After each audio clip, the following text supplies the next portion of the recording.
Más de una semana antes el observación del Todos los Santos y las Almas, el Bureau of Fire Protection o BFP, el principio inspeksyon ng mga terminal de bus, mortuary chapels, pantalan y mga sementeryo na syudad. Ese según como parte del Oplan Kaluluwa, que tiene objeto asegura que libraw na peligro de quema, mga mention of places of convergence. Según con el oficial encargado del BFP na syudad, Senior Inspector Dionisio Cayudong Jr., chequea según dila personajes, mga fire safety equipments na mga terminal y pantalan, incluido el struktura y emergency exits na lugar. Sí, tiene kami mga preparations like visiting the before the ondas.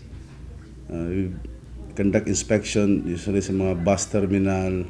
El man deploy también según con mga personas del BFP na mismo día del Nobyembre 1 na mga sementeryo haber ayuda mantener el buen andanza na lugar. Para na observasyon del All Souls y All Saints Day, yaase sale un aviso al Bureau of Fire Protection para con el público, incluido na fire safety tips del BFP amo para asegura que man turn off todo el mga appliances na casa, mga luz y main switch antes sale na casa.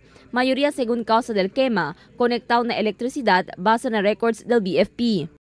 Si sali na casa, siguro off el todo mga appliances o mira el altar baka tili pakandila sendido pa kandila so nisita man off kita masiguro kita man off ila to mga kan at saka si pwede lang man off el main switch kasi mostly kasi sunog yun pag walang tao sa bahay yung electrical connection magkaroon ng short circuit Evita según deja mga upos de sigarilyo cerca na mga kurtina o na mga lugar que posible madupot o arde. Asegura también según que es paga con el candela antes de salir na casa. En tal caso según descubrir tiene cosas na quema na casa o tiene quema na vecinos, inseguida se llama na número 911. Inseguida según responde el mga cercanos bombero na komunidad.